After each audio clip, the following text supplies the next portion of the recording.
This is The Man Who Loved Flowers by Stephen King.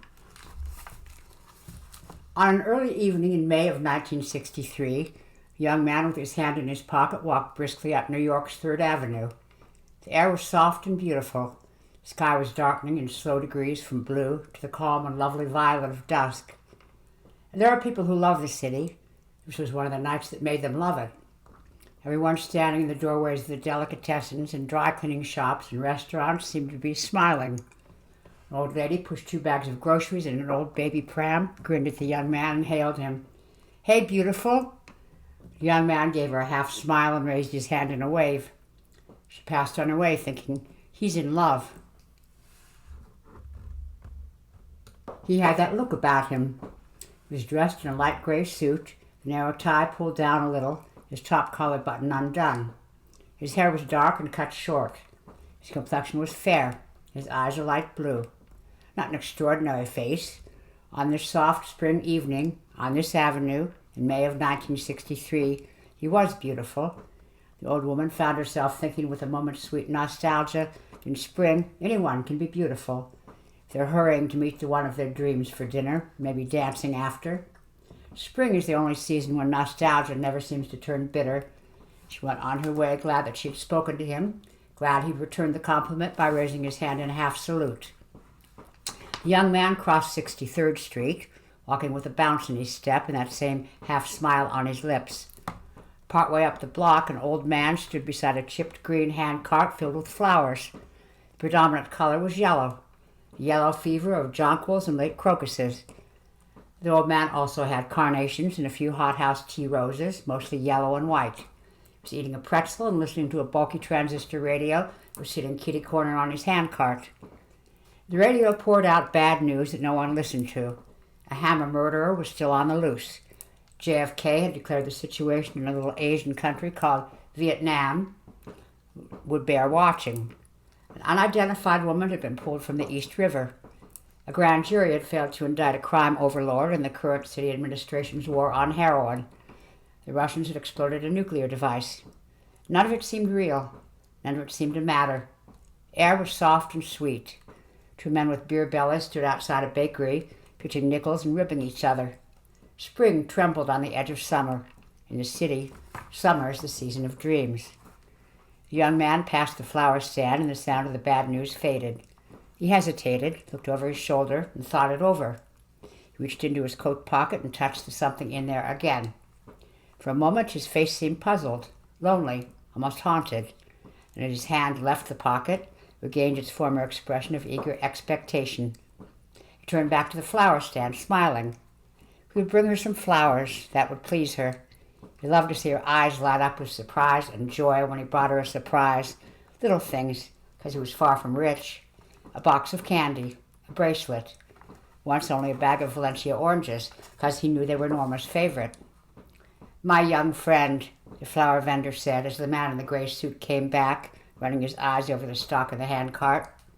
The vendor was maybe 68, wearing a torn gray knitted sweater with a soft cap in spite of the warmth of the evening. His face was a map of wrinkles. His eyes were deep in pouches. A cigarette jittered between his fingers. He also remembered how it was to be young in the spring, young and so much in love that you practically zoomed everywhere. The vendor's face was normally sour. Now he smiled a little, just as the old woman pushed the groceries had, as this guy was such an obvious case. He brushed pretzel crumbs from the front of his baggy sweater and thought, if this kid were sick, they'd have him in intensive care right now. "How much are your flowers?" the young man asked. "I'll make you up a nice bouquet for $1. Those tea roses, they're hothouse. Cost a little more, 70 cents apiece. Sell you half a dozen for $3.50. "Expensive," the young man said. "Nothing good comes cheap, my young friend. Didn't your mother ever teach you that?" The young man grinned. "She might have mentioned it at that." Sure she did. I'll give you half a dozen, 2 red, 2 yellow, 2 white. Can't do no better than that, can I?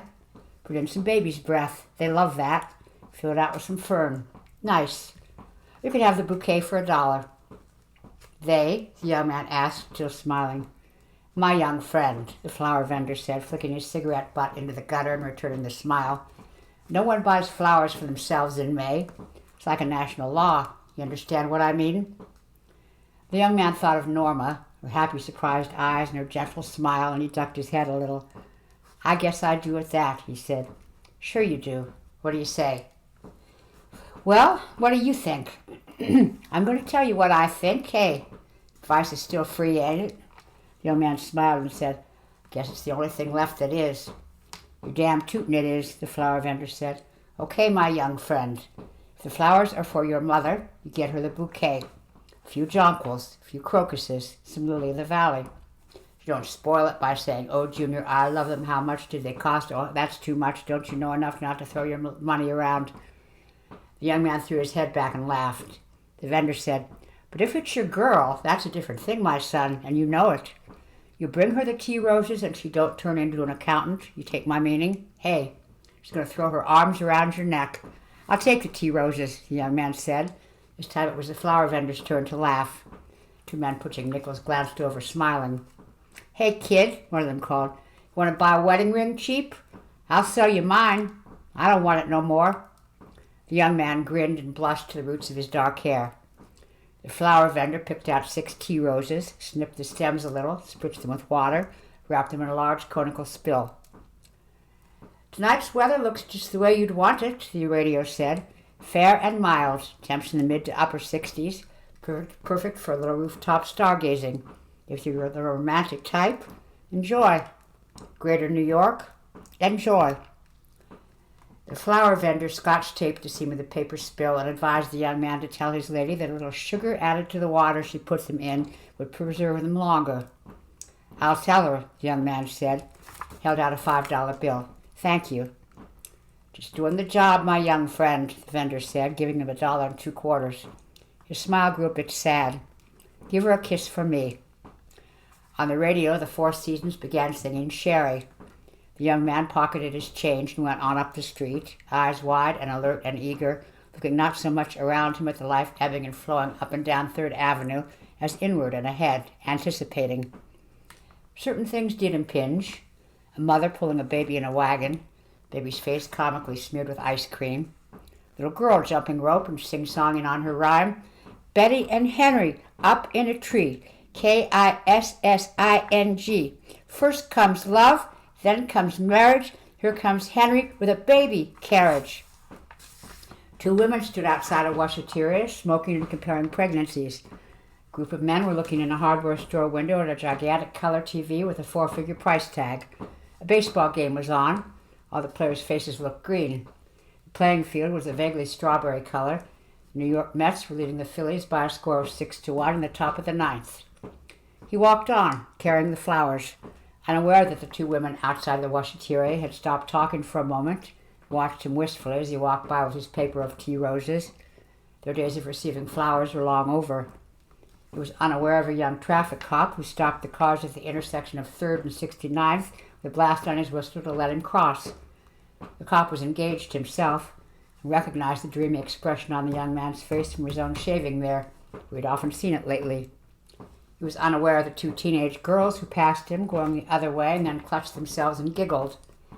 At 73rd Street, he stopped and turned right.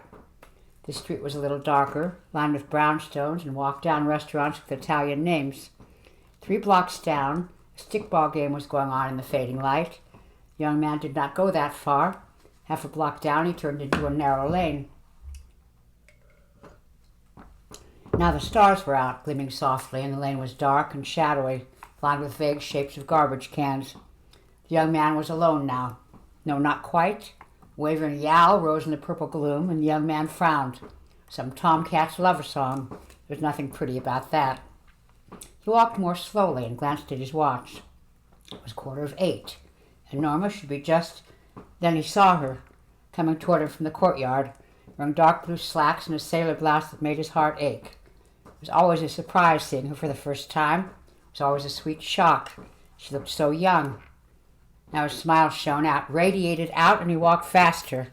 "Norma," he said. She looked up and smiled. As they drew together, the smile faded. His own smile trembled a little, and he felt a moment's disquiet. Her face over the sailor blouse suddenly seemed blurred. It was getting dark now. Could he have been mistaken? Surely not. It was Norma. I brought you flowers, he said in a happy relief and handed the paper spill to her. She looked at them for a moment, smiled, and handed them back. Thank you, but you're mistaken, she said. My name is Norma, he whispered and pulled the short-handled hammer out of his coat pocket where it had been all along. They're for you, Norma. It was always for you. All for you. She backed away, her face a round white blur, her mouth an opening black O of terror, and she wasn't Norma. Norma was dead. She'd been dead for 10 years. Didn't matter because she was going to scream. He swung the hammer to stop the scream, to kill the scream. He swung the hammer. The spill of flowers fell out of his hand. The spill spilled and broke open, spilling red, white, and yellow tea roses beside the dead trash cans where cats made alien love in the dark, screaming in love, screaming, screaming. He swung the hammer and she didn't scream. She might scream because she wasn't Norma. None of them were Norma. He swung the hammer, swung the hammer, swung the hammer. She wasn't Norma, so he swung the hammer, as he had done 5 other times. Some unknown time later, he slipped the hammer back into his inner coat pocket, backed away from the dark shadows sprawled on the cobblestones, away from the litter of tea roses by the garbage cans. He turned and left the narrow lane. It was full dark now. Stickball players had gone in. If there were bloodstains on his suit, they wouldn't show, not in the dark, on the soft late spring dark. Her name had not been Nora. He knew what his name was. It was Love. His name was Love. Walked these dark streets because Norma was waiting for him, and he would find her someday soon. He began to smile. A bounce came into his step as he walked on down 73rd Street. A middle-aged married couple sitting on the steps of their building watched him go by, head cocked, eyes far away, half smile on his lips. When he had passed by, the woman said, "How come you never look that way anymore?" "Huh? Nothing," she said. She watched the young man in the gray suit disappear into the gloom of the encroaching night, thought if there was anything more beautiful than springtime, it was young love.